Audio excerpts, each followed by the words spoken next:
નમસ્કાર, ન્યૂ ભારત ન્યૂઝમાં આપનું સ્વાગત છે। ટોપ 5 ન્યૂઝ સાથે હું છું પલક। ગુજરાતમાં લાંબા સમયની રાહ જોયા બાદ આખરે સત્તાવાર ચોમાસાનું આગમન થઈ ગયું છે।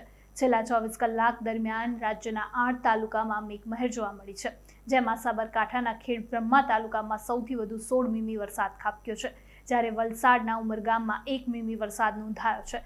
હવામાન વિભાગના જણાવ્યા અનુસાર આગામી 1 જુલાઈ સુધી ગુજરાત અને સૌરાષ્ટ્રના રિજનલમાં મોટા વિસ્તારોમાં હળવાથી મધ્યમ વરસાદની સંભાવના છે।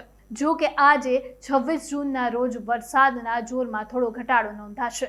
આજના હવામાનની વાત કરીએ તો નર્મદા, સુરત, ડાંગ, તાપી, નવસારી, વલસાડ, દમણ તેમજ સૌરાષ્ટ્રના અમરેલી, ભાવનગર, ગીર સોમનાથ અને દીવ જેવા દરિયાકાંઠાના વિસ્તારોમાં હળવો વરસાદ રહેશે, જ્યારે ઉત્તર ગુજરાતના હવામાન સૂકું જોવા મળી શકે છે। દક્ષિણ ગુજરાત અને ઉત્તર ગુજરાતના દરિયાકાંઠાના વિસ્તારમાં દક્ષિણ પશ્ચિમના અને પશ્ચિમ દિશા તરફ તેજ પવન ફૂંકાશે, જેની ગતિ 15 થી 20 સુધી નોંધાશે। ડેડિયાપાડાના આપના ધારાસભ્ય ચૈતર વસાવા હાલ મોટી કાયદાકીય મુસીબતમાં ફસાયા છે।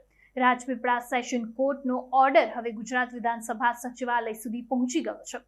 આ કાયદાકીય ગતિવિધિના કારણે રાજકીય ગલિયારાઓમાં ભારે ગરમાવો આવી ગયો છે। ચૈતર વસાવાનું ધારાસભ્ય પદ રદ થઈ શકે છે કે કેમ તેના પર અટકળો તેજ બની ગઈ છે। સેશન કોર્ટના સત્તાવાર ઓર્ડર મળ્યા બાદ હવે આગળની પ્રક્રિયા શરૂ થઈ ગઈ છે।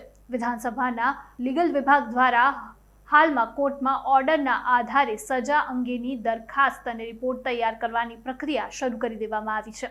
આ રિપોર્ટ ટૂંક સમયમાં જ વિધાનસભા અધ્યક્ષ સમક્ષ રજૂ કરવામાં આવશે। અમદાવાદનો સુભાષ બ્રિજ ડેમેજ થયા બાદ નવા બનાવવા માટે કામગીરીમાં એએમસીના અધિકારીઓએ ગંભીર બેદરકારી દાખવી સરકારી અને શહેરીજનોને ઊંઠા ભણાવ્યા હોવાનું સામે આવ્યું છે। સુભાષ બ્રિજ જૂનો હોવા છતાં ડિટેલ રિપોર્ટ કરવાના બદલે પ્રાથમિક રિપોર્ટના આધારે જ માત્ર સુપર સ્ટ્રક્ચર તોડવાનો નિર્ણય કરી ટેન્ડર બહાર પાડી દેવામાં આવ્યું હતું। જો કે જ્યારે બીમ તોડવાની કામગીરી ચાલી રહી હતી ત્યારે પિલ્લરમાં જોખમ દેખાતા બ્રિજના સ્ટ્રક્ચરને સંપૂર્ણપણે તોડવાનો નિર્ણય કરવામાં આવ્યો છે। ત્યારે હવે સવાલ એ છે કે લોકોની સુરક્ષા અને પરિવહન સાથે જોડાયેલા બ્રિજની મજબૂતાઈને લઈને શા માટે પહેલા ડિટેલ ઇન્વેસ્ટિગેશન ન કરાયું? એવી તો શું ઉતાવળ હતી કે પ્રાથમિક રિપોર્ટના આધારે જ ટેન્ડર બહાર પાડીને ડિમોલિશન શરૂ કરવું પડ્યું? તે પ્રશ્ન હવે ઊભા થઈ રહ્યા છે। કેન્દ્રીય મંત્રી અમિત શાહ ફરી એકવાર ગુજરાતના પ્રવાસે આવી રહ્યા છે। આ પ્રવાસ દરમિયાન તેઓ વિવિધ કાર્યક્રમો, સમીક્ષા બેઠકો અને જાહેર કાર્યક્રમોમાં ભાગ લેશે। વિગત મુજબ આ પ્રવાસ દરમિયાન ગાંધીનગરમાં સહકાર અધિકૃત ટેક્સી સેવા સંબંધિત કાર્યક્રમમાં ખાસ મહત્વની ભૂમિકા તે ભજવી શકે છે। આ સેવા સરકારી મોડેલ પર આધારિત પરિવહન વ્યવસ્થાને વધુ પ્રોત્સાહન આપવાના પ્રયાસથી બનાવવામાં આવી છે। ભારત ટેક્સી પહેલ અગાઉ સરકારી મોડેલ હેઠળ શરૂ કરાઈ હતી અને તેના ડ્રાઈવર કેન્દ્રિત માળખામાં ભાર મુકાયો હતો।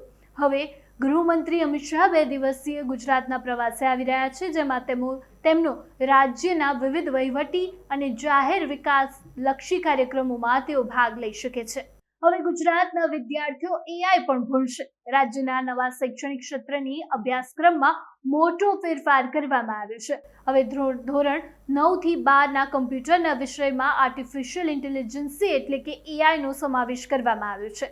વિદ્યાર્થીઓને એઆઈનો પરિચય, બેઝિક ઓફ એઆઈ અને એઆઈ એથિક્સ એઆઈ જેવા વિષયો ભણાવવામાં આવશે।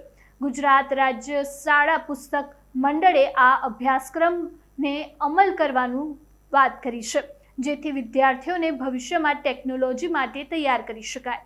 અત્યારે ટોપ 5 ન્યૂઝમાં બસ આટલું જ। વધુ સમાચાર માટે જોતા રહો ન્યૂ ભારત ન્યૂઝ। નમસ્કાર।